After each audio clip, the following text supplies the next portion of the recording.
The woman laughed before she signed the contract. Not after. Not when the deal was finished. Before. The sound echoed through the empty warehouse office and bounced off cracked windows that hadn't been cleaned in years. 3 attorneys smiled politely. A project manager looked away. One of the interns actually chuckled. Nobody tried very hard to hide what they were thinking. Because from where they stood, the situation was ridiculous. A condemned industrial warehouse on the edge of Pittsburgh. A collapsing roof. Broken concrete. Flood damage. Environmental liabilities. And a buyer willing to pay money for it. Not much money, but still money. Victoria Crane placed her pen on the table and slid the contract forward. There. She leaned back in her chair. It's officially yours. The man across from her nodded. Nothing more. No celebration, no triumphant smile, no speech about second chances. He simply picked up the document and folded it carefully into a weathered canvas folder. The folder looked older than some of the people in the room. So did the jacket he was wearing. Faded brown canvas, frayed cuffs. A zipper that'd been repaired at least twice. The kind of jacket people keep because replacing it feels unnecessary. His name was Noah Bennett, 43 years old. Former mechanical engineer. Currently unemployed, and according to nearly everyone present, completely out of his mind. Victoria crossed her arms. She studied him for a moment, then shook her head. You know what's funny? Noah looked up. Her expression suggested she wasn't asking permission to continue. This building is probably worth more as scrap metal. A few people laughed. The intern laughed hardest. Noah glanced toward the large warehouse windows. Beyond them stretched 5 acres of neglected industrial land, rust. Broken fencing, overgrown weeds, abandoned loading docks. The place looked exhausted, like it had finally stopped pretending it might recover. Then Noah said something unexpected. Maybe. The answer surprised Victoria, not because it was clever, because it wasn't defensive. Most people became defensive when mocked. Noah didn't. He simply sounded thoughtful, almost as if he were considering the possibility seriously. Victoria stood. The meeting was over. She extended a hand. Good luck.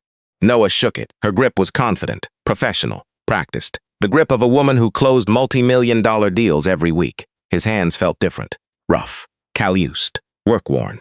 The hands of someone who repaired things instead of negotiating them. The contrast lingered briefly, then vanished. Victoria collected her files. The lawyers gathered their papers. The project manager checked his phone.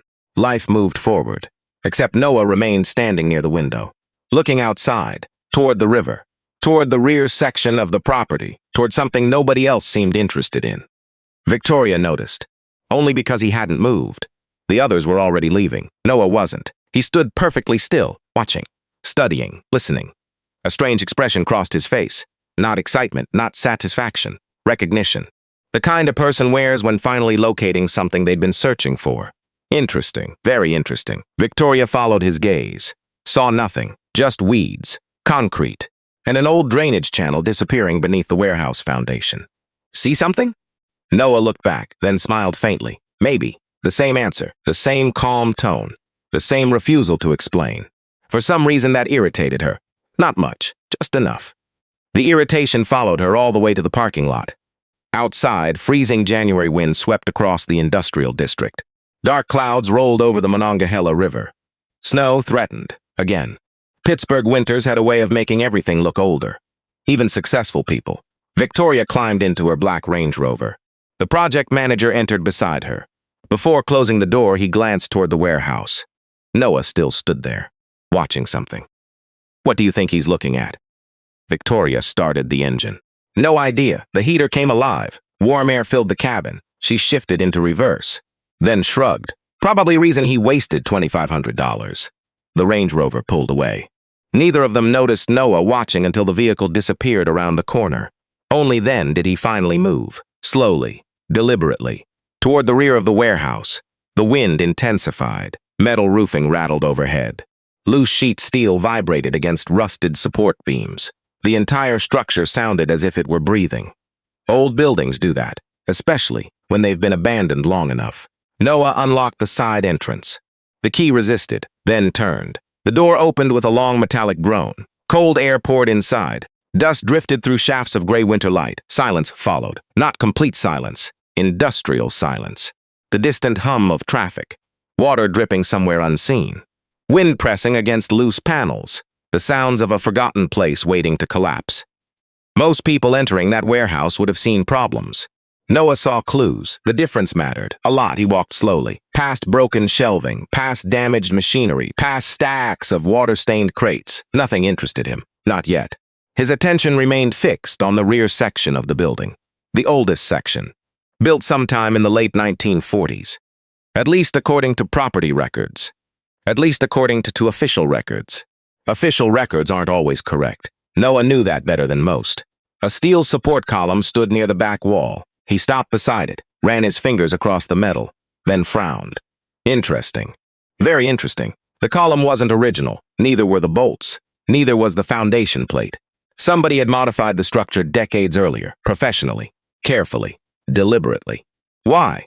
That question lingered. Noah crouched, examined the concrete floor, the crack patterns, the settling lines, the repair seams. Again, something didn't fit. The repair work beneath the column was significantly newer than surrounding sections. By years, maybe decades. He smiled, just slightly, then reached into his jacket pocket, removed an old silver pocket watch. The watch belonged to his father. The glass was scratched, the chain partially repaired. The movement occasionally lost 30 seconds per day, yet Noah carried it everywhere. His thumb brushed the worn metal cover, a habit, nothing more. Or maybe something more. People carry memories differently. His happened to fit inside a pocket. The watch clicked open. 3:17 p.m. He closed it again, then stood. The warehouse remained silent, waiting. Outside, snow finally began to fall. Inside, Noah looked toward the rear wall one last time, then whispered something nobody else heard. I knew it. The words vanished into the darkness. Hours later, long after sunset settled across Pittsburgh, Noah sat alone in a one-bedroom apartment 20 minutes away. The apartment wasn't impressive. Second floor, aging carpet, old radiator. A refrigerator that made strange noises every 40 minutes. The kitchen table doubled as a workbench. Technical drawings occupied one side. Unpaid utility bills occupied the other. A cold cup of coffee sat between them. Noah stared at a property survey spread across the table, then at another. Then another. 3 different versions. 3 different years. 3 different measurements. Interesting. Very interesting. The warehouse boundary lines changed slightly. Not enough for most people to notice. Enough for Noah. Always enough for Noah. His phone vibrated. A text message. From his ex-wife. A photograph appeared. Their daughter, Emma, 9 years old. Missing front tooth. Holding a science fair ribbon almost larger than her head. Noah smiled immediately. The kind of smile nobody at the warehouse would have believed possible. Another message followed. She won first place. He stared at the picture longer than necessary, then typed, "Tell her, I'm proud of her." The reply arrived seconds later. "You tell her tomorrow? Parent night, 6 p.m. Don't be late." Noah laughed quietly. Some instructions never change. He placed the phone beside the pocket watch, then returned to the property surveys. 3 versions, 3 measurements, 1 inconsistency. A discrepancy buried inside 50-year-old construction documents. Most people would never see it. Most people would never look. Noah did both, and sometime after midnight, he finally discovered why someone had reinforced a single support column in the back of a warehouse that supposedly contained nothing worth protecting. Noah Bennett returned to the warehouse before sunrise, not because he was impatient, because old buildings speak differently before the city wakes up. At 6 in the morning, there were no trucks backing into loading docks across the river, no construction crews shouting over compressors, no distant train brakes screaming against cold steel. Just wind, river water, and the faint electrical hum from a street light that flickered above the locked gate. He parked his truck beside a chain-link fence. The truck was 12 years old, blue once, mostly gray now. A crack ran across the lower corner of the windshield, and the passenger seat still held a small pink hair clip his daughter had dropped there 3 months earlier. Noah had seen it dozens of times and never moved it. Some things stayed where they landed. He unlocked the gate, then the side door. Then stepped inside with a flashlight, a measuring tape, a crowbar, a level, a laser distance meter, and the old pocket watch in his jacket. The warehouse smelled worse in the morning. Cold concrete, wet insulation, rust, old oil. Rainwater that had found too many ways in and not enough ways out. He stood still for nearly a minute, listening. Water dripped somewhere near the north wall. A loose metal panel tapped softly.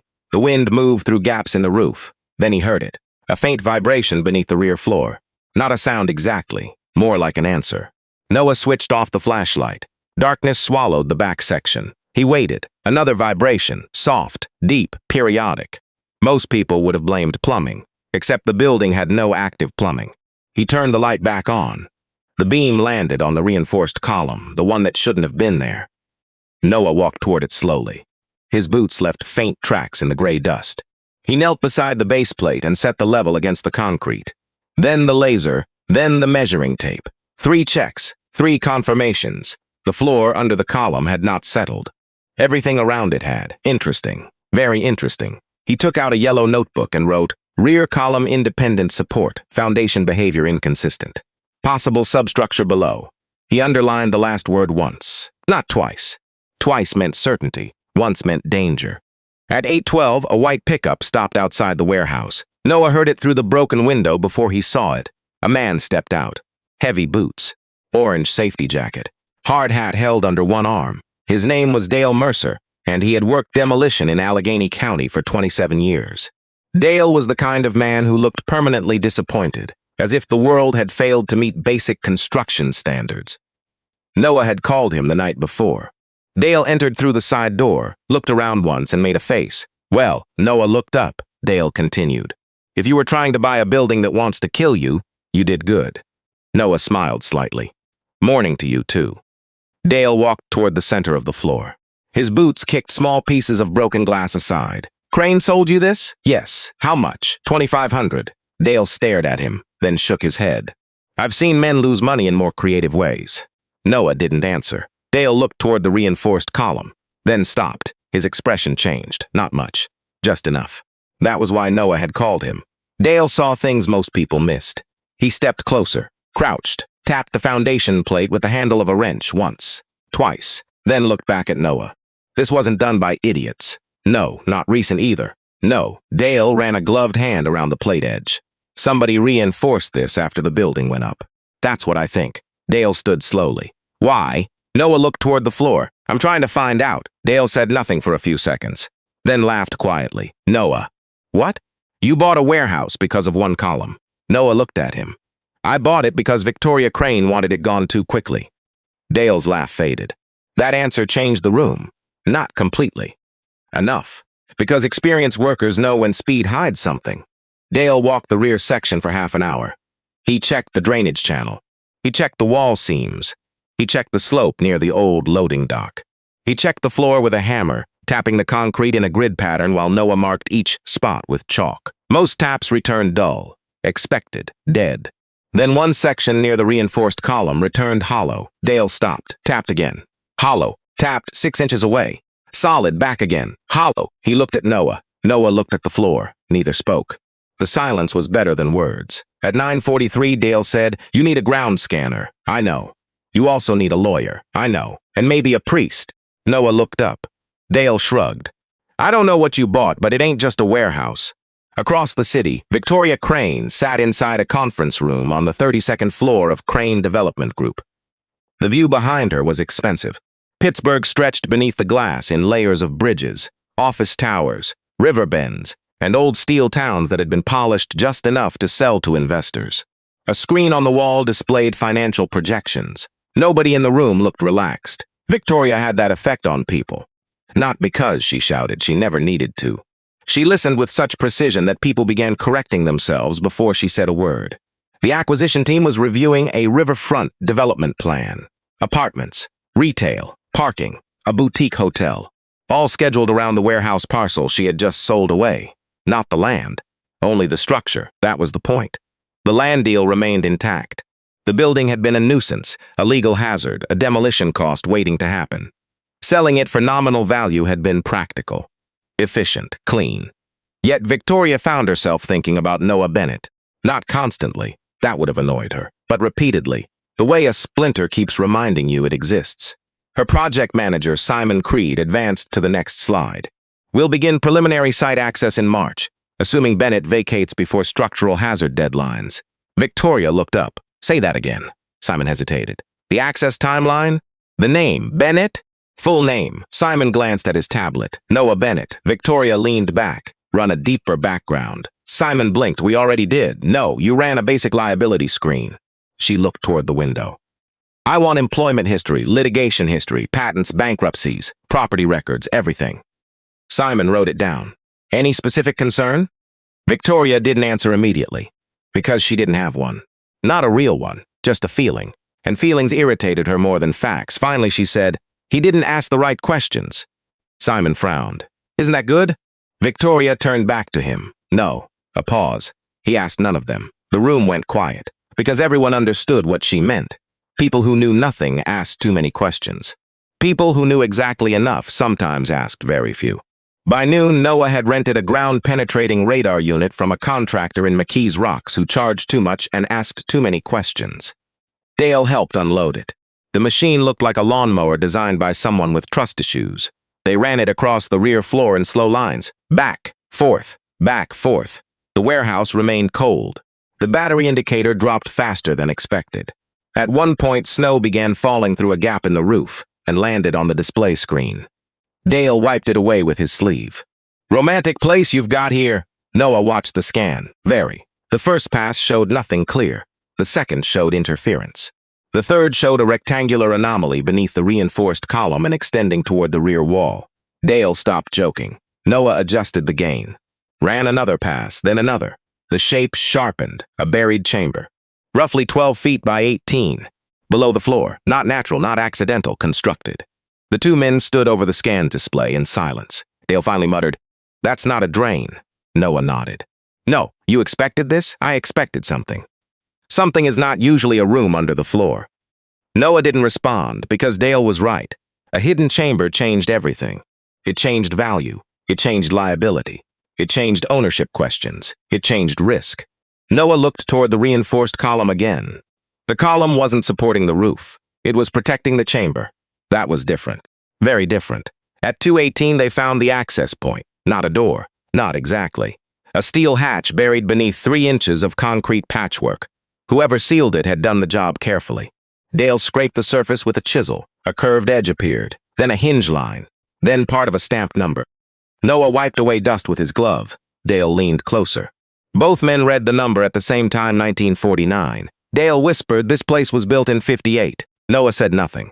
The official record said 1958. H disagreed. Steel remembers. Paper doesn't. Noah took out the pocket watch. Opened it. 2:23 p.m. His father used to say nothing good was hidden under concrete by honest men. Noah never knew whether he meant that literally. Now he suspected he did. They did not open the hatch. Not that day, Dale insisted. Noah agreed. For once, caution was not cowardice. It was strategy. They photographed everything, logged measurements, covered the exposed section with plywood, then locked the warehouse before sunset. As they walked toward their trucks, Dale stopped. "You're going to call someone?" "Yes. Who?" Noah looked back at the warehouse. The windows had gone dark. Snow gathered on the broken loading dock. The building looked dead again. It wasn't. Someone who knows old industrial records. Dale nodded. "Good." Then after a pause, he added, "And Noah, if Crane calls, don't tell her anything." Noah looked at him. Dale's expression remained hard, practical, serious. People don't bury rooms under buildings for no reason. 20 minutes later, Victoria Crane received Simon's report. Noah Bennett, mechanical engineer. Former senior systems designer at Allegheny Precision Motion. Terminated after restructuring 18 months earlier. 2 patents, 1 disputed. 1 abandoned after corporate acquisition. Divorced, no criminal record, no bankruptcies. Limited assets, 1 minor civil dispute involving unpaid consulting fees, settled privately. Victoria read everything twice. Then a third time, 1 line caught her attention. Former senior systems designer. Not contractor, not hobbyist, not scrap buyer, senior systems designer. She leaned back. The office was silent except for the low hum of climate control. Her reflection looked back from the window. Sharp, controlled, slightly annoyed. Simon stood near the door. Anything unusual? Victoria didn't answer. She was staring at another line now, a notation buried in the employment section. Specialty, mechanical recovery systems, industrial drive architecture, obsolete equipment rehabilitation. Obsolete equipment rehabilitation. That phrase stayed with her. It bothered her. Not because she understood it, because Noah did. And suddenly the warehouse no longer felt like a nuisance she'd cleverly removed. It felt like something she had failed to inspect. At 6:07 that evening, Noah sat in his truck outside his daughter's elementary school. Parent science night. He was 11 minutes early. The warehouse folder sat on the passenger seat beneath Emma's pink hair clip. He had changed shirts in a gas station bathroom. There was still concrete dust under one fingernail. He noticed it while holding the steering wheel and tried to rub it away, failed, then laughed quietly. Emma came running out 20 minutes later. Blue coat, purple backpack, gap-toothed smile. She waved the second she saw him. Noah stepped out. She held up a ribbon. First place. I saw. Mom sent it? She did. Emma studied his face. Children do that. They see things adults pretend aren't visible. You look tired. I am. We're hoes. He smiled. Maybe. She narrowed her eyes. You bought another broken thing? Technically, yes. Does it work? Not yet. She nodded seriously. That answer made sense to her. Broken things in Noah's life were usually temporary. They walked inside together, fluorescent lights, folding tables, poster boards, children explaining volcanoes, magnets, and seed growth to adults who nodded as if they understood everything. Emma's project was about simple machines, pulleys, levers, gears. Noah stood beside her while she explained how a small force could move something heavy if applied correctly. He listened carefully, more carefully than most parents listened. Emma noticed. Halfway through, she leaned closer and whispered, "You already know this." Noah whispered back, "I like hearing how you explain it." She smiled, small, proud. That moment stayed with him. Later, after science night ended and he returned to the warehouse, the city had gone dark. Snow covered the loading dock. His breath fogged in the cold air. He unlocked the side door, stepped inside and stopped. The plywood over the hatch had moved. Not much, maybe 2 inches. Enough. Noah stood completely still. The warehouse listened with him. No wind, no dripping water. No loose panel tapping, silence. Then his flashlight caught something on the floor near the reinforced column. A footprint. Not Dale's, not his. Fresh, wet from snow. Someone had been inside. Someone had found the hatch, and whoever it was had left behind a single object.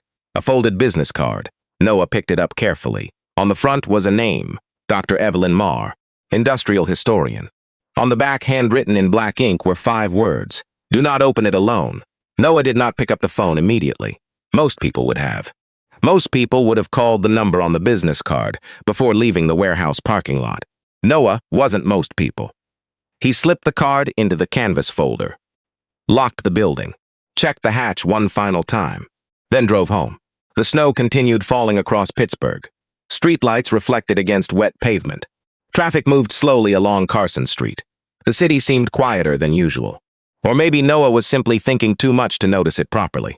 The folded business card remained on the passenger seat. Dr. Evelyn Marr, industrial historian. Do not open it alone. 5 words. Nothing more. No explanation, no signature, no threat, which somehow made them more unsettling.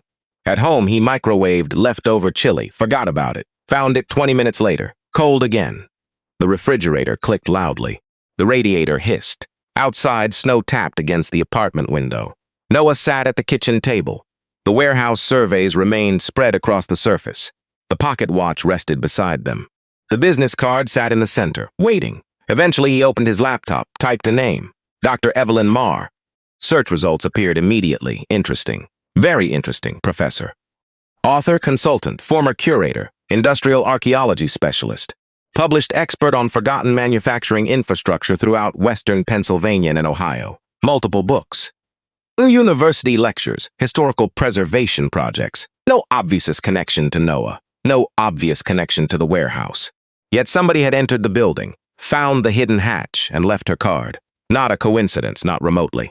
At 11:43 p.m., he finally called. The phone rang twice.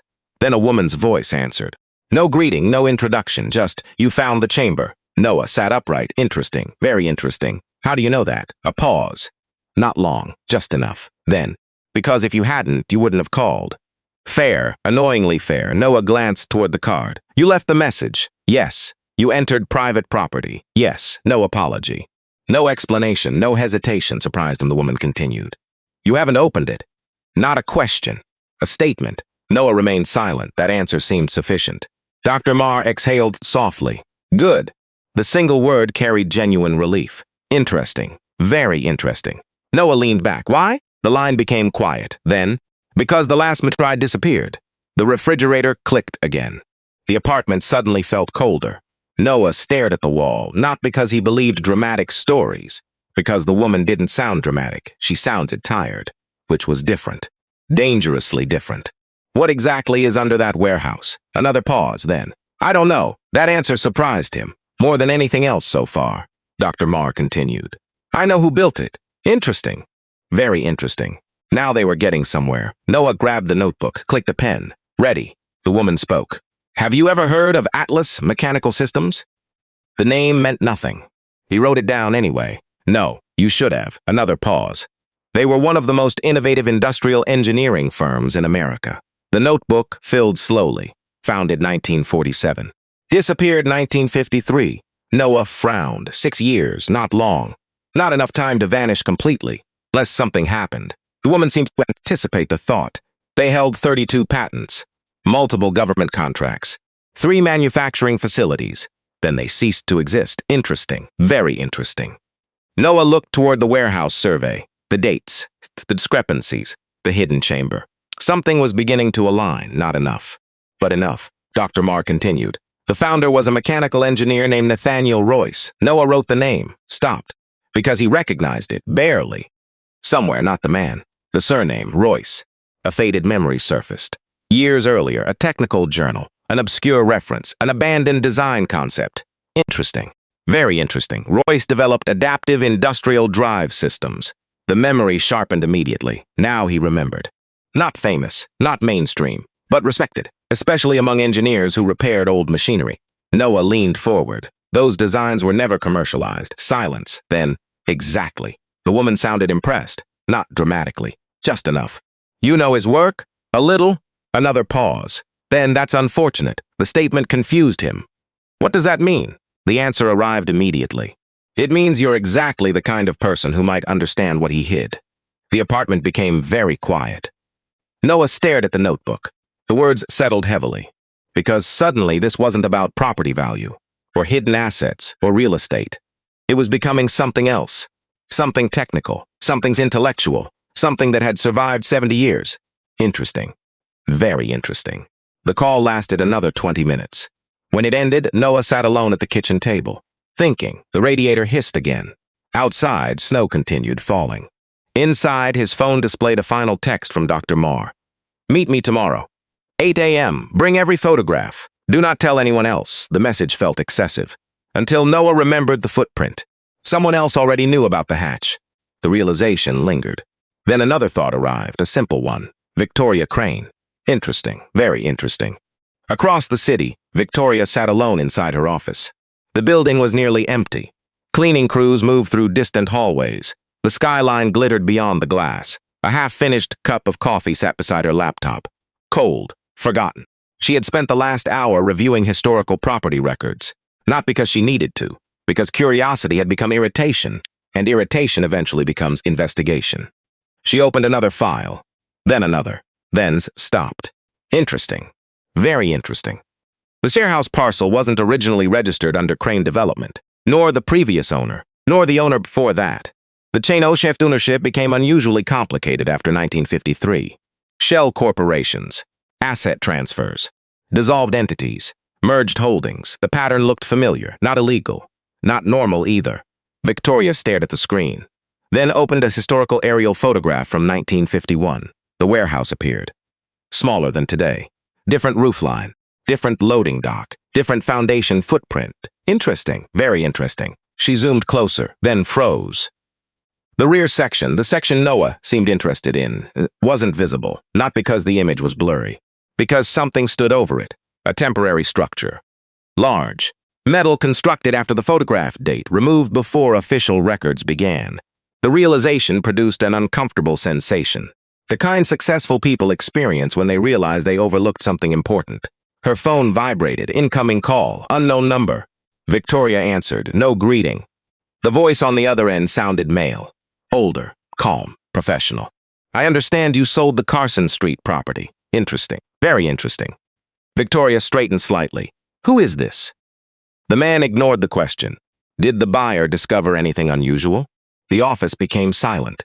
The city lights beyond the glass seemed farther away now. Victoria stared through the window, then answered carefully. Why would you ask that? The pause lasted 2 seconds. Maybe 3. Then, because that warehouse was never supposed to be sold, the line went dead, immediately, completely. No explanation, no callback number. Nothing. Victoria lowered the phone slowly. For the first time since meeting Noah Bennett, a feeling she rarely experienced appeared. Concern. Real concern. Meanwhile, 10 miles away, Noah finally closed the notebook. The clock on the microwave read 12:47 a.m. The apartment remained quiet. The business card rested beside the pocket watch. The photograph sat inside the canvas folder. Everything looked ordinary. Almost. Then his phone vibrated. One new message. Unknown sender. No number attached. No name. Only a photograph. Noah stared at the screen. The image showed the warehouse, taken that evening, after he had left.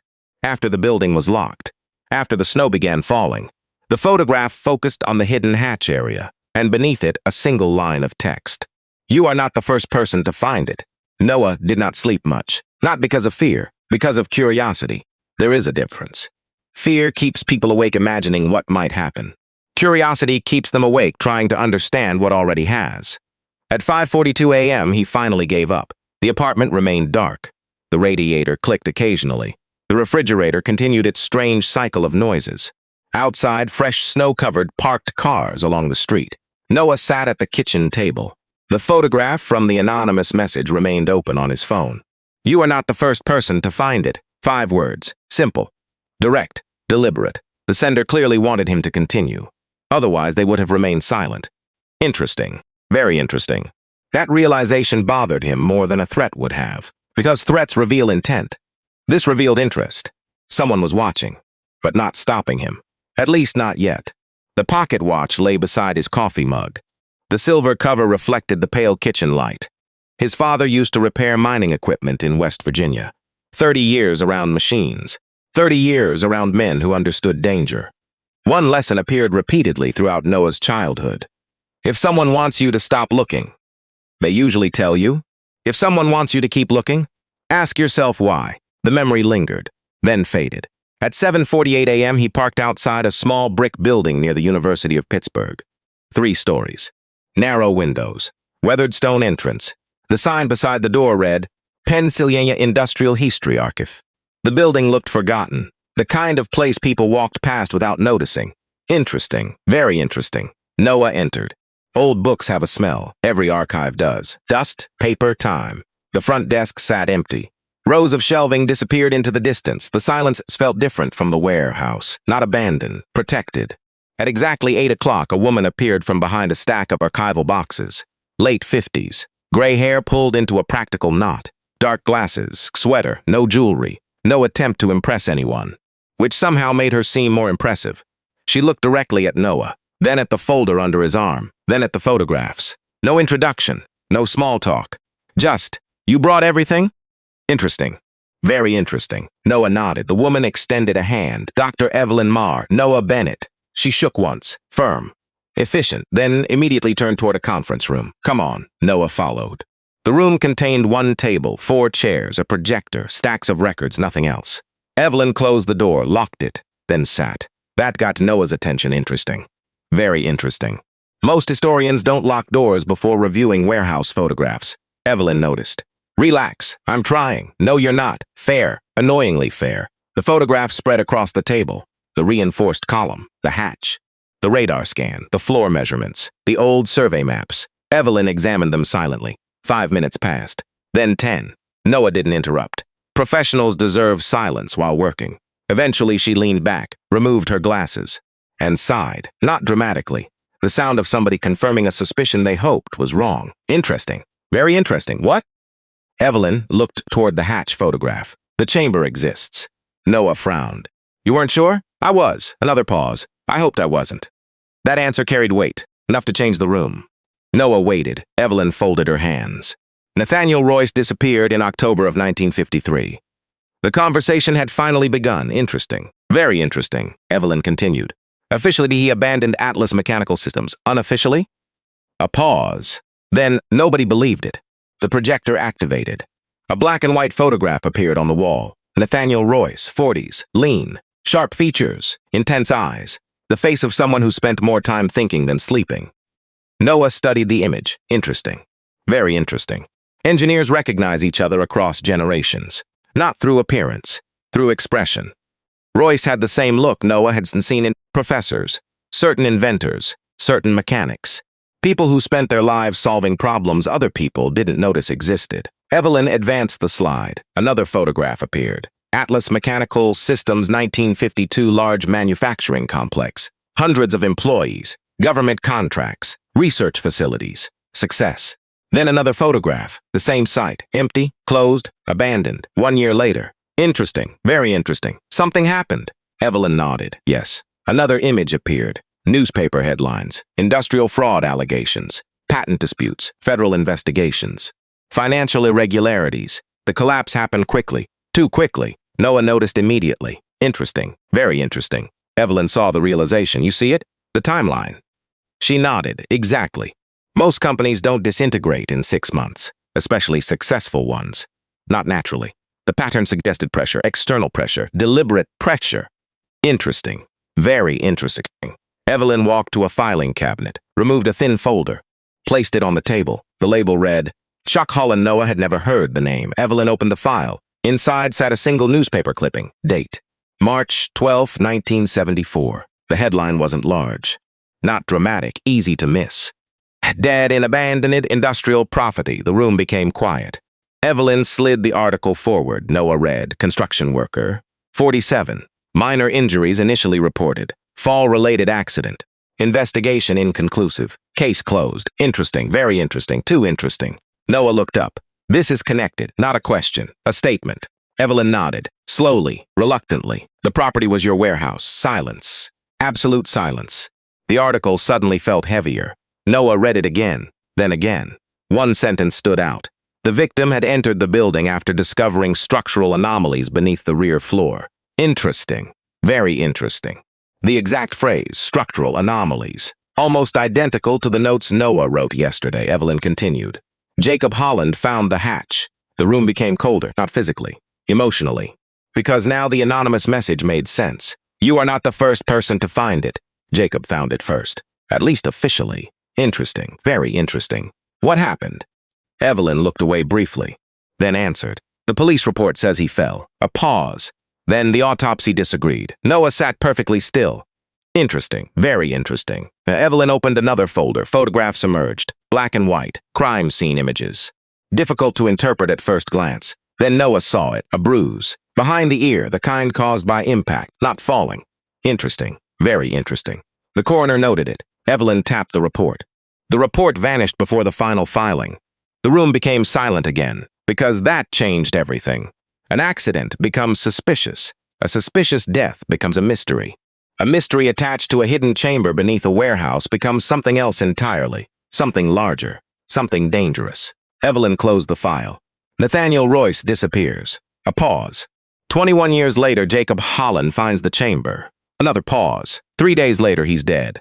The pattern required no explanation. Noah understood. The room understood. Interesting. Very interesting. Then Evelyn said something unexpected. You're actually the third. Silence. What? The third person? Noah stared. Interesting. Very interesting. Because suddenly the story changed shape again. Evelyn walked toward another shelf, removed a sealed archival box, opened it carefully. Inside sat dozens of documents. Photographs, letters, interview transcripts. Color photograph 1998A younger man standing inside the warehouse, near the reinforced column. Holding measuring equipment, Noah recognized the posture immediately. Engineer, surveyor, problem solver, interesting, very interesting. Who is he?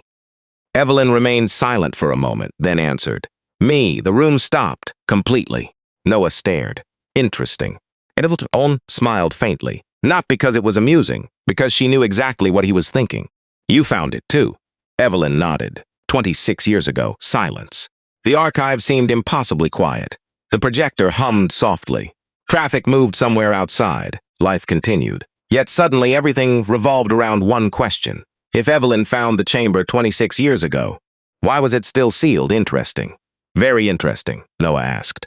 Evelyn's smile vanished. Immediately, the answer was slowly, carefully, as if each word required permission. Because somebody warned me. The room became still. Again. Who? A pause, then. Nathaniel Royce. Silence. Absolute silence.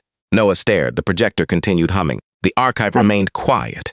And for the first time since buying the warehouse, he realized the mystery might not belong entirely to the past. because Nathaniel Royce officially disappeared in 1953. Yet somehow, someone claiming to be Nathaniel Royce had contacted Evelyn Marr in 1998. 45 years later, Noah did not speak for several seconds. The archive remained silent. The projector hummed softly against the wall. Outside, traffic moved through Oakland as though nothing unusual existed beneath an abandoned warehouse on the south side of Pittsburgh. Yet everything had changed. Nathaniel Royce, officially missing since 1953, officially presumed dead, officially gone, and somehow, a man claiming to be Royce had contacted Evelyn Marr in 1998, 45 years later. Very interesting. Noah finally broke the silence. What exactly happened? Evelyn remained seated. Her fingers rested lightly on the old photograph. For a moment, she looked much younger, not physically, emotionally, like someone revisiting a memory she had spent years avoiding. Then she exhaled slowly. I was 29. The room listened. Noah said nothing. The best stories arrive when nobody interrupts them, Evelyn continued. I was researching abandoned manufacturing sites. A faint smile appeared. The same thing I still do. Another pause. I found references to Atlas Mechanical Systems. Interesting, very interesting. The familiar name hung between them. Atlas, Nathaniel Royce, the hidden chamber, the dead contractor. Everything connected somehow. The problem was understanding how. Evelyn leaned back. The warehouse wasn't abandoned then. Another pause. Not completely. The projector light reflected softly against her glasses. There was a caretaker. Noah frowned. Interesting, very interesting. A caretaker? The warehouse had supposedly been forgotten for decades. Evelyn nodded, as though reading the question. An old man. Another pause. He lived in a trailer behind the river embankment. Noah grabbed a notebook. Interesting, very interesting. Every detail mattered now. Evelyn continued. He never gave his name. Did you ask? Several times. A pause. He always changed the subject. Interesting, very interesting. The story deepened. The old man had permitted her to enter the warehouse, permitted her to photograph structural features, permitted her to examine records, but not the reinforced column, not the rear floor, not the hidden section. Interesting, very interesting, Evelyn continued. I became curious. Noah almost laughed. Curiosity seemed responsible for nearly every important event in this story. She smiled slightly. Exactly. Then her expression darkened. The old man disappeared. Silence. The room became still again. Interesting, very interesting. When? 3 weeks later. The answer arrived quietly. Too quietly. Noah wrote it down. Evelyn continued. The trailer was empty. The truck was gone. No forwarding address. No records. No explanation. Interesting, very interesting. A pattern was emerging. People connected to the warehouse tended to disappear. Nathaniel Royce, the caretaker, others perhaps. The realization lingered. Then Evelyn continued. I returned one final time. A pause. The hatch was open. Silence. Absolute silence. Noah stopped writing. Interesting. Very interesting. Now they were approaching something important. Something real. The archive felt smaller. The walls closer. The projector louder. Evelyn stared toward the far wall. Not seeing it. Seeing something else. A memory. The chamber was open. Another pause. I climbed down. Noah leaned forward. Interesting. Very interesting. What did you find? The answer did not arrive immediately. Instead, Evelyn looked directly at him, almost evaluating, almost warning. Then, silence. Noah frowned. Interesting, very interesting. Nothing? Impossible. People don't reinforce foundations for empty rooms. They don't disappear for empty rooms. They don't die for empty rooms. Evelyn nodded. Exactly, there should have been something. Another pause. There were signs. What signs? The answer came instantly. Dust patterns. Interesting. Very interesting. Engineer instincts immediately activated. Something had occupied the room. Something large. Something heavy. Something removed. Evelyn continued. The floor contained anchor points. Another pause. Electrical conduit. Another. Ventilation ducts. Another. A dedicated transformer line. The notebook filled rapidly. Interesting. Very interesting. Whatever existed down there had not been storage. Not documents. Not money. Not records. Infrastructure. Purpose-built infrastructure. The distinction mattered enormously. Then Evelyn said something that changed everything. The room was designed around a machine. Silence, absolute silence, stared. Interesting. Very interesting. Now the pieces began moving. Nathaniel Royce wasn't hiding paperwork. He was hiding technology. Technology valuable enough to protect, valuable enough to conceal, valuable enough to kill for. The realization settled heavily. Then Noah asked the obvious question. What kind of machine? Evelyn shook her head. I never knew. A pause. I still don't. The answer felt honest, and somehow that made it more interesting. Interesting. Very interesting. Then she reached beneath the table, opened a briefcase, removed a large envelope, old, yellowed, carefully preserved, the type of object archivists handle with respect. She placed it before Noah, no label, no title, nothing. Just an envelope. Interesting. Very interesting. What's this? Evelyn smiled faintly. The reason I called you back. Noah opened it carefully. Photographs emerged. Dozens. Old black and white images, industrial equipment, workshop interiors, engineering drawings pinned to walls, factory floors, machinery. Interesting. Very interesting. Then he stopped. One photograph, different from the others. The image showed Nathaniel Royce standing beside a machine. The machine occupied most of the room. Complex, elegant, unusual. Not an engine, not a generator, not manufacturing equipment. Something else. Interesting, very interesting.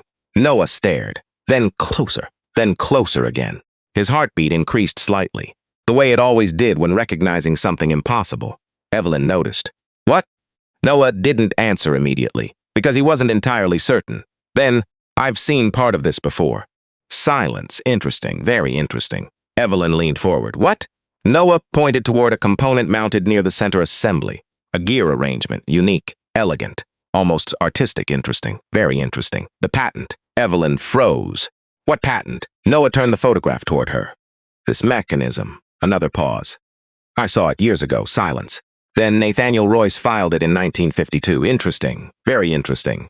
Now Evelyn looked shocked, not dramatically, genuinely, because she understood the implication immediately. If Noah recognized the mechanism, then the machine wasn't forgotten. Not entirely. Fragments survived. Pieces survived. Ideas survived. Interesting. Very interesting. Then another realization arrived, simultaneously for both of them. The machine beneath the warehouse had never vanished. Only part of it had. Someone removed the machine, but not the knowledge. Not the designs, not the patents, not the clues. Interesting. Very interesting. The room became silent. Then Noah looked toward the photograph again. Toward Nathaniel Royce, toward the machine, toward the future hidden inside the past, and suddenly he understood something. The hidden chamber wasn't the destination. It was only the first clue. Then his phone vibrated. One message. Unknown sender. Again. The photograph attached showed the warehouse entrance. Taken less than 5 minutes earlier, someone was there, standing beside the door, waiting. The image zoomed close enough to reveal the person's face. Noah felt the blood leave his face. Interesting, very interesting, because the man in the photograph wasn't a stranger. It was Simon Creed, Victoria Crane's project manager. And beneath the image appeared 6 words. He's looking in the wrong place. For several seconds, neither Noah nor Evelyn spoke. The photograph remained on Noah's phone. Simon Creed, standing outside the warehouse, hands in his coat pockets. Snow falling around him, waiting. The image had been taken recently, very recently. The timestamp confirmed it. 3 minutes ago. Interesting, very interesting. Evelyn leaned forward. Who is that? Noah zoomed in. The face remained unmistakable. Victoria Crane's project manager. The same man who sat quietly through the sale. The same man who barely spoke. The same man who appeared completely uninterested. Interesting. Very interesting. Noah slid the phone across the table. Evelyn studied the image, then frowned. Not because she recognized Simon. Because she recognized something else. The background. Interesting. Very interesting. What? She pointed toward the warehouse wall behind him. Most people wouldn't notice. Most people never would. A faint chalk marking near the loading dock. Almost erased by snow. Almost invisible. Except not entirely. Evelyn stared at it, then looked up. The symbol. Noah frowned. What symbol? She zoomed further. The image became grainy, pixelated, unclear, yet the marking remained. A circle. 3 lines. A geometric pattern. Simple. Unremarkable. Interesting. Very interesting. Evelyn leaned back slowly. The color had left her face. Not all of it. Enough. What is it? She answered immediately. Atlas. Silence. The archive became very quiet. Noah stared. The company logo? Evelyn nodded. Slowly, carefully, almost reluctantly, the original one. A pause. The version nobody used after 1951. The room seemed smaller now. Everything connected again. The warehouse, Nathaniel Royce, the hidden chamber, the mysterious caretaker, the dead contractor, and now Simon Creed. Interesting. Very interesting. Noah stood. The chair scraped softly against the floor. We need to go. Evelyn didn't argue, because she was thinking the same thing. 40 minutes later, they arrived at the warehouse. The snow had intensified. Large flakes drifted through gray winter air. The industrial district looked abandoned, silent, frozen. The river beyond the loading docks moved slowly beneath a layer of mist. Noah parked first. Evelyn followed in a dark Subaru wagon that looked older than some graduate students. Neither spoke while approaching the building. The silence felt appropriate, professional, focused. The side door remained locked. Good. Interesting. Very interesting. No sign of forced entry. No obvious damage. Nothing. Yet Simon had been here, the photograph proved it. Noah unlocked the door. The warehouse greeted them with familiar darkness, dust, steel, cold air, echoes, everything exactly as before. Almost. Evelyn entered slowly. Her flashlight beam swept across the floor, across shelves, across machinery, across the reinforced column, then stopped. Interesting. Very interesting. What? Noah followed the light. The plywood covering the hatch moved again. Not inches this time. Feet. Silence. Absolute silence. Somebody had uncovered it completely. The hatch remained closed, but exposed. Waiting. Interesting. Very interesting. Noah approached cautiously. The steel surface showed fresh scratches, fresh footprints, fresh disturbance. Someone had worked here recently. Very recently. Evelyn crouched, examined the surface, then nodded. Last night. The answer arrived without hesitation. Noah trusted it. She had spent 30 years reading forgotten places. They leave traces. Always interesting. Very interesting. Noah gripped the edge of the hatch, paused, then looked toward Evelyn, a faint smile. No, fair, annoyingly fair. Then together they lifted. The steel resisted, heavy, old, reluctant, then moved. A groan echoed through the warehouse. Metal against metal, dust drifting upward, cold air rising from below. Interesting. Very interesting. The opening revealed darkness, nothing else, just darkness. Noah aimed his flashlight downward. Concrete stairs emerged, descending into shadow. The chamber existed, really existed. Not theory, not rumor, not history, reality. Interesting. Very interesting. For several seconds, neither moved. The discovery felt larger than expected, not because of the stairs. Because somebody built them. Somebody planned them. Somebody hid them, then spent decades protecting them. Interesting. Very interesting. Noah descended first, one step, then another, then another. The air changed immediately. Cooler, drier, still. The kind of air-sealed spaces develop after decades underground. The chamber emerged gradually. Concrete walls, steel conduit, old electrical boxes, industrial lighting fixtures long dead. Exactly as Evelyn described. Exactly as Jacob Holland had apparently discovered. Interesting. Very interesting. The room measured roughly 12 by 18 feet. Not enormous, so small. Purpose-built, deliberate. Every inch designed for something. Every surface serving a purpose. Yet one thing became obvious immediately. The machine was gone. Interesting. Very interesting. Anchor bolts remained embedded in the floor. Heavy-duty mounts. Electrical connections. Cooling lines. Evidence. Nothing else. The machine itself had vanished. Evelyn moved slowly around the perimeter, almost reverently, like an archaeologist entering a forgotten tomb. Then she stopped. Interesting, very interesting. What? She pointed toward the far wall. A metal cabinet. Small. Gray. Hidden behind a layer of dust. Noah approached. The cabinet door remained locked. Old lock. Simple mechanism. Interesting. Very interesting. 3 minutes later it opened. Inside sat exactly one item. A leather-bound notebook. Nothing else. No money, no blueprints, no secret inventions. Just a notebook. Interesting. Very interesting. Noah lifted it carefully. The leather had aged beautifully. Dark brown, hand-stitched, well-made. The first page contained only 3 words. Royce silence. Absolute silence. Nathaniel Royce. Interesting. Very interesting. Evelyn looked genuinely stunned. Not because the notebook existed, because it survived. Paper rarely survives 70 years underground. Not accidentally. Interesting. Very interesting. Noah turned another page. Engineering notes, calculations, sketches, design concepts. Dozens, hundreds.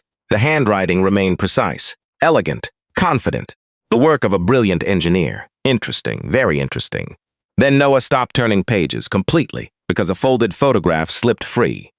The image landed on the floor, face up. Silence. Nathaniel Royce stood in the center, younger than expected, beside several engineers, inside a workshop. Nothing unusual, except one detail interesting. Very interesting. The date written beneath the image, 1968, the room stopped, completely. Evelyn stared. Noah stared. Nobody moved. Because Nathaniel Royce officially disappeared in 1953. Yet here he stood, alive. Photographed 15 years later.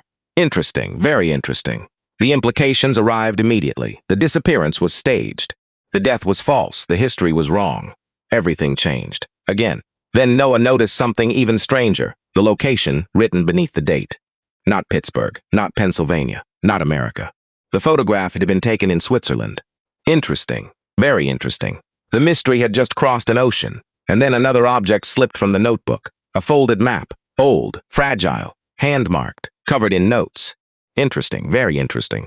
Noah unfolded it carefully. The map showed Pittsburgh industrial districts, rail lines, warehouses, factory sites, nothing unusual until he saw the red circles. 1, 2, 3, 4, 5. Interesting. Very interesting. 5 locations. The warehouse was only the first. For nearly a minute, neither Noah nor Evelyn spoke. The map lay open across an old workbench they had dragged into the center of the underground chamber. 5 red circles. 5 locations. The warehouse was only one of them. Interesting. Very interesting. Snow tapped softly against broken windows somewhere far above them. The sound felt distant now, almost unreal. Everything important existed underground, inside the chamber. Inside Nathaniel Royce's notebook. Inside a mystery that had survived 70 years. Noah studied the map again. The red circles formed no obvious pattern. Not geographically, not commercially, not historically. At least not at first glance. Interesting. Very interesting. Then he noticed something. The rail lines, old rail lines, not modern routes. Historic freight routes from the late 1940s. His finger traced them slowly. One location, then another, then another. The realization arrived gradually. Interesting. Very interesting. They connect. Evelyn looked up. What? The rail network. She leaned closer, examined the map, then froze. Not dramatically. Just enough. Interesting. Very interesting. Because she saw it too. Every marked location sat near a forgotten freight corridor, once operated by Atlas Mechanical Systems. Not random, not remotely. Designed deliberately. The kind of pattern engineers create. The kind Nathaniel Royce would appreciate. Evelyn sat back, slowly. You know what this means? Not a question. Statement. Noah nodded. The answer felt obvious now. The warehouse wasn't a hiding place. It was a node. One location in a larger network. Interesting. Very interesting. A much larger network. Above them, somewhere in Pittsburgh, traffic continued moving. People went to work. Meetings happened. Coffee was poured. Nobody knew that beneath a condemned warehouse sat evidence suggesting one of America's most mysterious engineering companies had never truly disappeared. Interesting, very interesting. Then Noah noticed another detail. The second location. A circle drawn near the Allegheny River. Not far away. Only 12 miles. Interesting, very interesting. He looked at Evelyn. She already knew. We start there. Noah nodded. Exactly. 3 hours later, they stood outside an abandoned brick pumping station built beside the river nearly a century earlier. The building looked forgotten. The kind of place photographers liked. The kind of place developers ignored. The kind of place historians worried about. Interesting. Very interesting. Rust covered the steel doors. Broken windows stared across the frozen river. Graffiti marked one wall. Nature had begun reclaiming everything, yet something felt familiar. Not visually. Structurally, Noah noticed it immediately. Interesting, very interesting. The rear foundation. Reinforced. Modified. Different from original construction. Exactly like the warehouse. The realization settled heavily. Same contractor. Noah looked toward her. Interesting, very interesting. You can tell? She nodded. Concrete mix. A pause. Rebar placement. Another. Foundation geometry. Interesting. Very interesting. Experts always notice things invisible to everyone else. They entered through a damaged service door. Dust. Darkness. Silence. Again, the same atmosphere, the same feeling. Almost identical. Interesting. Very interesting. Someone had been here recently. Not today. Not yesterday. But recently enough. Fresh footprints. Food wrappers. A portable lantern battery. Signs of temporary occupation. Interesting. Very interesting. The mystery was no longer historical. It was active, alive, current. The realization changed everything. Then Noah's phone vibrated. Incoming call. Victoria Crane. Interesting. Very interesting. Noah stared at the screen, then answered. No greeting. Neither side bothered. Victoria spoke first. You found something. Not a question. Interesting. Very interesting. Noah smiled slightly. Why do you think that? A pause. Then, because somebody offered to buy the warehouse. Silence. Interesting. Very interesting. Now things became interesting. Very interesting. Noah leaned against a concrete column. How much? Another pause. Then, $700,000.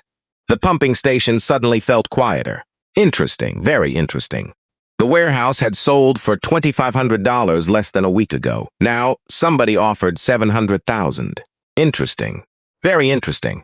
Nobody spends that kind of money without a reason. Victoria continued. The offer arrived anonymously. Another pause.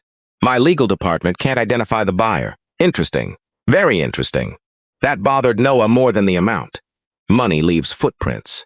Always. Unless somebody works very hard to erase them. Then Victoria said something unexpected. Something that changed the conversation entirely. I think my grandfather knew Nathaniel Royce. Silence. Absolute silence. Even Evelyn stopped moving. Interesting. Noah looked toward her. She looked equally shocked. Victoria continued. My grandfather worked for Atlas. The pumping station seemed smaller now. Everything connected again. Everything. Interesting. Very interesting. Noah spoke carefully. Why didn't you mention that earlier? The answer arrived immediately. Because Victoria had already asked herself the same question. I didn't know. Silence. Interesting. Very interesting. Her voice sounded different now, less controlled, more human. My mother found letters. Another pause. In storage. Another. They mentioned Royce repeatedly. Interesting. Very interesting. The mystery had just entered Victoria's family. Not through business. Through blood. Through memory. Through history. And history is harder to ignore. Especially when it belongs to you. The call ended with an agreement. Victoria would bring the letters. Noah would share nothing until seeing them. Mutual distrust. Professional respect. An unexpectedly functional arrangement. Interesting. Very interesting. After hanging up, Noah returned to exploring the pumping station. The building contained little of obvious value. Old pumps, control panels, corroded piping, forgotten equipment. Nothing remarkable. Until he discovered the basement. Interesting. Very interesting. The staircase descended beneath the river level. Cold air rose from below. The temperature dropped noticeably. Evelyn followed behind. Neither spoke. The basement resembled a utility corridor. Concrete walls, pipe supports, electrical conduit. Exactly what they expected. Until Noah saw the symbol. The circle. Again. Interesting. Very interesting. The logo had been painted directly onto a steel door. Hidden behind decades of dust. Waiting. The same symbol Simon Creed marked near the warehouse. The same symbol Evelyn recognized. The same symbol connected to Nathaniel Royce. Interesting, very interesting. Noah approached carefully. The steel door remained locked. Unlike the warehouse hatch, this lock appeared newer. Much newer. Very interesting. Someone maintained it. Recently, the realization lingered. Then Evelyn pointed downward. Something lay on the floor. Partially hidden beneath dust. A photograph. Again, interesting. Very interesting. Noah picked it up. The image showed a group of engineers standing beside a machine. Not unusual, except for one detail. Interesting. Very interesting. One of the engineers wasn't Nathaniel Royce. Wasn't anyone Noah recognized. But Evelyn did, immediately, completely. The color drained from her face. Interesting. Very interesting. What? Her voice emerged almost as a whisper. Impossible. Noah stared. Interesting. Very interesting. Because that was never a good answer. Never. Then Evelyn finally spoke. The words barely audible. That's my father. Silence. Absolute silence. The underground corridor seemed to stop breathing. The river above them continued flowing. The city continued living. Yet everything had changed, again, because Evelyn's father officially never worked for Atlas Mechanical Systems. According to every record she had ever found, every document, every archive, every investigation. And yet there he stood, smiling beside Nathaniel Royce. Inside a photograph hidden behind a locked door no one was supposed to find. For several seconds, neither Noah nor Evelyn moved. The photograph remained in Noah's hand. Dust floated lazily through the beam of his flashlight. The underground corridor seemed suspended outside time, and, at the center of everything, stood a smiling man Evelyn had spent most of her life trying to understand. Her father. Interesting, very interesting. The irony wasn't lost on her. 30 years studying industrial history. 20 years researching Atlas Mechanical Systems. Thousands of documents. Hundreds of interviews. Dozens of archives. And the most important witness had been sitting at her family's dinner table when she was a child. Interesting. Very interesting. Evelyn stared at the photograph. The image trembled slightly in her hand. Not much. Just enough. Enough for Noah to notice. Enough for him to remain silent. People deserve space when history suddenly becomes personal. The corridor remained quiet. Cold air drifted through rusted ventilation grills overhead. Somewhere far away, water moved through old pipes. Then Evelyn finally spoke. My father hated engineering. Interesting, very interesting. The statement sounded absurd. Even she seemed aware of it. She laughed softly, without humor. He hated blueprints. Another pause. He hated factories. Another. He hated every conversation about machinery. Interesting. Very interesting. Noah looked toward the photograph again. The man standing beside Nathaniel Royce looked perfectly comfortable inside an engineering workshop. Not trapped. Not visiting. Belonging. The distinction mattered. Evelyn understood immediately. The version of her father she remembered, and the version in this photograph could not both be true. Or perhaps they could. Interesting. Very interesting. Human beings rarely remain one person throughout life. Then Noah noticed something else. The back of the photograph. Writing. Faded but visible. Interesting. Very interesting. He turned it over carefully. The handwriting looked familiar. Not Evelyn's father, not Nathaniel Royce, someone else. The note contained only one sentence. The bridge works. If this succeeds, nobody will ever know. Silence. Absolute silence. The words settled heavily inside the corridor. Interesting. Very interesting. Noah read them again. Then a third time, bridge. The word lingered. Important. Possibly critical. Because engineers rarely choose words casually, especially users like Nathaniel Royce. Interesting. Very interesting. Then Evelyn pointed toward the steel door. The Atlas symbol remained visible beneath decades of dust. Waiting. Interesting. Very interesting. For 70 years. Nobody knew what existed behind it. Nobody officially, at least. The realization carried weight. History pressed against the other side of that door. History and perhaps something more. Noah approached carefully. The lock remained newer than everything around it. That fact continued bothering him. Interesting. Very interesting. Nathaniel Royce disappeared in 1953. The lock dated from perhaps the 1990s. Maybe later. Somebody returned. Somebody maintained access. Somebody wanted the door sealed. Interesting. Very interesting. Noah's examined the mechanism. Simple cylinder lock. Commercial grade. Nothing extraordinary. Then he noticed the keyway. Interesting. Very interesting. The shape matched something recent, something familiar. The realization arrived suddenly. The notebook. Nathaniel Royce's notebook. Noah removed it from his backpack. The leather cover felt heavier now. Not physically, emotionally. Interesting. Very interesting. He opened the back cover. Nothing. Then the inside rear panel. Interesting. Very interesting. A small brass key slid free. Silence. Absolute silence. The corridor seemed to stop breathing. Evelyn stared. Noah stared. Neither spoke because some moments require silence. This was one of them. Interesting. Very interesting.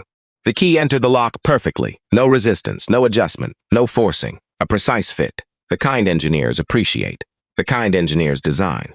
Then Noah turned it. Click. The sound echoed through the corridor. Small, ordinary, enormous, interesting, very interesting. The door opened inward. Slowly, carefully, reluctantly. Darkness waited beyond. Nothing else. Just darkness. Noah raised the flashlight. The beam swept forward, then stopped. Interesting, very interesting. The room beyond wasn't a workshop, wasn't a laboratory, wasn't storage. The realization arrived immediately. The room was an archive. Shelving lined every wall. Metal cabinets filled the corners. Boxes occupied floor space. Thousands of pages. Thousands. Interesting, very interesting. Nathaniel Royce hadn't hidden a machine. He had hidden knowledge. The distinction changed everything. Evelyn entered first, almost unconsciously, like a historian entering sacred ground. Her flashlight moved across shelves, across boxes, across labels, then stopped. Interesting, very interesting. One cabinet stood separate from the others, locked, unlike everything else. Its label contained only one word. Bridge? Silence. The same word from the photograph. Interesting. Very interesting. The room had become a puzzle, and Nathaniel Royce clearly intended someone to solve it. The question remained why. Then Noah noticed something mounted above the cabinet. A photograph, large, framed, protected. Interesting, very interesting. The image showed dozens of engineers standing together. Men, women, researchers, designers, machinists, technicians, all smiling, all proud, all posing beside something hidden beneath a protective tarp. Interesting, very interesting. Then Noah noticed the date 1971. The room became silent again. Nathaniel Royce officially vanished in 1953. Yet here stood an entire engineering team 18 years later. Interesting. Very interesting. Atlas Mechanical Systems had not collapsed. Not really, it continued. Somewhere. somehow hidden from public view. The realization sent a chill through the room. Then Evelyn discovered something even stranger, a personnel ledger, neatly organized. Project Research divisions. Interesting, very interesting. She flipped pages rapidly, then stopped. Completely. Noah looked toward her. Interesting, very interesting. The color drained from her face again. Not all of it. Enough. What? Her voice emerged slowly, almost unwillingly. My father. A pause. He wasn't an employee? Silence then. He was a partner. The room froze. Completely. Interesting. Very interesting. Everything changed again. Because suddenly Evelyn wasn't investigating someone else's secret anymore. She was investigating her family's. Then a sound echoed through the archive. Soft, metallic. Very interesting. Noah turned immediately. Another sound followed, closer. Footsteps, silence. Then another step, and another. Someone had entered the pumping station. Nobody moved. Not immediately. The footsteps echoed somewhere above them. Slow, measured, unhurried. The kind of footsteps that belonged to somebody who believed they had time. Interesting. Very interesting. Noah switched off his flashlight instantly. Darkness swallowed the archive. Evelyn followed a second later. Silence. Absolute silence. The room vanished. Only breathing remained. And the faint sound of someone walking through the abandoned pumping station overhead. One step, then another, then another. The building carried sound strangely. Old concrete always does. Distance became difficult to judge. Direction became uncertain. The visitor could have been 20 feet away. Or 50, interesting. Nobody spoke. Nobody needed to. Noah listened. The footsteps paused. A long pause, then resumed. Interesting, very interesting. Searching, not wandering. Searching, the distinction mattered.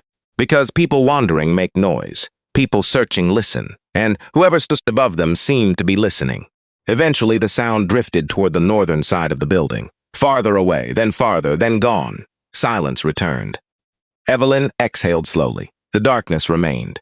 Noah waited another minute before restoring light. The archive reappeared. Shelves, boxes, cabinets, history, secrets. Interesting. Very interesting. Nothing had changed, except everything. Because now they knew something. Someone else knew about the pumping station. Someone else was following the same trail. The realization settled heavily. Then Noah looked toward the locked cabinet. Bridge. The word seemed larger now, more important, more deliberate. Interesting. Very interesting. The project. The photograph. The note. Everything led back to Bridge. Evelyn approached carefully. Different lock this time. Older. Original. Interesting. Very interesting. Nathaniel Royce had protected whatever existed inside. Personally. The thought lingered. Then Noah examined the notebook again. Page after page of engineering notes, calculations, sketches, material specifications. Most appeared unrelated, until one folded sheet slipped free. Interesting. Very interesting. A blueprint. Large. Detailed. Hand-drawn. Beautiful. Engineers appreciate certain precision, elegance, clarity. This drawing possessed all three. Noah unfolded it carefully, then froze. Interesting, very interesting. The cabinet key. Not hidden in the notebook cover. Printed. Encoded. Embedded directly inside the blueprint. A dimensional reference. One unusual measurement. Repeated 3 times. Interesting, very interesting. Nathaniel Royce hadn't hidden the key. He had hidden the combination. The kind of thing only an engineer would notice. The kind of thing only another engineer would trust. Noah smiled slightly. Interesting. Very interesting. 10 minutes later, the cabinet opened. The metal door swung outward. Dust drifted. Light entered. And for a moment, neither Noah nor Evelyn understood what they were seeing. Interesting. Very interesting. Because inside sat no machine, no prototype, no invention, no fortune. Only records, thousands of records, employee files, project reports, meeting transcripts, research logs, financial statements, everything. An entire hidden corporation preserved inside metal cabinets. Interesting. Very interesting. Atlas Mechanical Systems hadn't disappeared. Its history had simply been removed, deliberately, systematically, completely, until now. The realization felt enormous. Then Noah noticed a binder.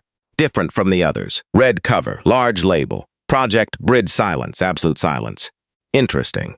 Very interesting. The mystery finally had a name. Evelyn opened it carefully. The first page contained no technical information. No engineering diagrams. No equations. Only a statement. Typed, simple, direct. Project Bridge exists to preserve independent innovation beyond institutional control. The room became still. Very interesting. Noah read it twice. Then again. Interesting, very interesting. This wasn't a secret weapons program. Not industrial espionage, not hidden wealth. Something else, something stranger. Evelyn turned the page. More documents emerged. Letters, agreements, partnership records. Interesting, very interesting. The story revealed itself gradually. Nathaniel Royce had become convinced during the early 1950s that large corporations were absorbing and suppressing independent engineering breakthroughs. Some inventions disappeared. Some patents vanished. Some researchers accepted buyouts. Others simply stopped appearing in public. Interesting, very interesting.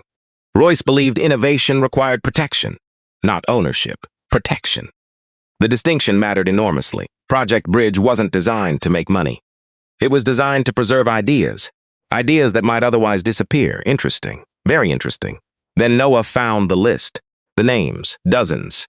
Then engineers, scientists, inventors, researchers, individuals whose work had been quietly archived and protected. Interesting, very interesting. Atlas had become something unexpected. Not a company, a sanctuary. The realization changed everything again. Then Evelyn stopped turning pages completely. Interesting, very interesting. Noah looked up. Her expression had changed. What? She pointed. A single page, near the center. Personnel directory. Interesting, very interesting. Several names appeared. Nathaniel Royce, others. Then one name highlighted in blue pencil, Arthur Marr. Her father. Silence, absolute silence. The archive seemed smaller, the air heavier. Interesting, very interesting. Arthur Marr wasn't listed as partner. Not exactly. His title appeared beside the name. Director of Succession. Noah frowned. Interesting, very interesting. Successor planning? Leadership transition? Inheritance structure? The term felt strange. Then Evelyn turned another page, and everything changed. Again, a photograph. Color, 1978, Nathaniel Royce. Older now, much older. Gray hair, glasses, smiling, alive. 25 years after his official disappearance. Interesting, very interesting. The room stopped. Completely. Because the mystery was no longer theoretical. Nathaniel Royce survived. The evidence sat directly before them. No speculation, no rumors. Proof. Interesting, very interesting. Then Noah noticed something written beneath the photograph. A handwritten note. Short, simple, devastating. If you're reading this, Project Bridge failed. Silence. Absolute silence. The words landed heavily. Interesting. Very interesting. Failed, not completed, not hidden. Failed. The distinction mattered enormously. Then Evelyn turned the page and discovered a sealed envelope, addressed not to Nathaniel Royce, not to Atlas, not to Project Bridge. Addressed to someone else entirely. Interesting. Very interesting. The name on the front caused both of them to stop breathing for a moment. Victoria Crane. For a long moment, nobody moved. The envelope rested on the table between them. Victoria Crane, typed neatly across the front. No postage, no stamp, no mailing address, only a name. Waiting. 70 years. Interesting. Very interesting. The archive felt impossibly quiet. Dust floated through flashlight beams. The old pumping station groaned softly somewhere above. The river continued moving beyond the concrete walls. Life continued. Yet everything now revolved around a single envelope. Noah looked toward Evelyn. Evelyn looked toward the envelope. Neither spoke. Because both understood the same thing. History had been pointing toward Victoria from the beginning. Neither had noticed. Interesting. Very interesting. 3 hours later, Victoria arrived. No lawyers, no assistants, no project managers, no security. Just Victoria. The drive across Pittsburgh had changed something. The confidence remained. The intelligence remained. The composure remained. Yet something else had appeared. Curiosity. Real curiosity. The dangerous kind. The kind that changes lives. She descended into the archive slowly. The flashlight illuminated shelves, records, boxes. Decades of secrets. Then she saw the envelope. Her name. Waiting. Interesting. Very interesting. Nobody spoke. Victoria approached carefully. The archive seemed to shrink around her. Then she picked it up. The paper felt fragile, old, important. She opened it carefully. Inside, Saada's handwritten letter. Nathaniel Royce's handwriting. Still elegant, still precise, still unmistakably deliberate. Victoria began reading. The room remained silent. As her eyes moved across the page, her expression changed. Curiosity, confusion, disbelief, then something else. Something much deeper. Recognition. Interesting. Very interesting. Finally, she lowered the letter. Nobody rushed her. Nobody interrupted. Eventually, Noah spoke. What does it say? Victoria looked at him, then at Evelyn, then at the shelves surrounding them, and finally answered, my grandfather saved him. Silence. Absolute silence. Interesting. Very interesting. The pieces moved instantly. Nathaniel Royce, Atlas, the disappearance. Project Bridge shifted. Victoria continued. My grandfather wasn't an investor, a pause. He wasn't a partner, another pause. He was the lawyer who helped Royce vanish. The archive became still, completely still. Interesting, very interesting. The letter explained everything. Not quickly, not dramatically, carefully. Nathaniel Royce had not disappeared because of fraud, nor bankruptcy, nor crime. He disappeared because several large industrial corporations had begun acquiring patents and shutting down independent competitors. Royce became convinced that Project Bridge would eventually be seized, not improved, not expanded, absorbed. The distinction mattered enormously. Interesting, very interesting. So he made a decision, a radical one. He erased himself, officially, legally, completely.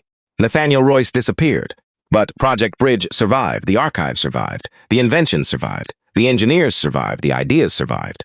Interesting, very interesting. Then Noah asked the question lingering in everyone's mind. If Bridge existed to preserve innovation, a pause. Why does the letter say it failed? Victoria looked back toward the page. The answer arrived quietly. The way important truths often do. Because the mission changed. Silence. Interesting. Very interesting.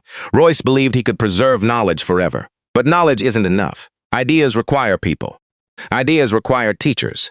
Ideas require believers. Ideas require action. The archive preserved everything. Yet nobody used it, nobody shared it, nobody continued it. Project Bridge became a vault, not a bridge. The irony felt painful. Interesting.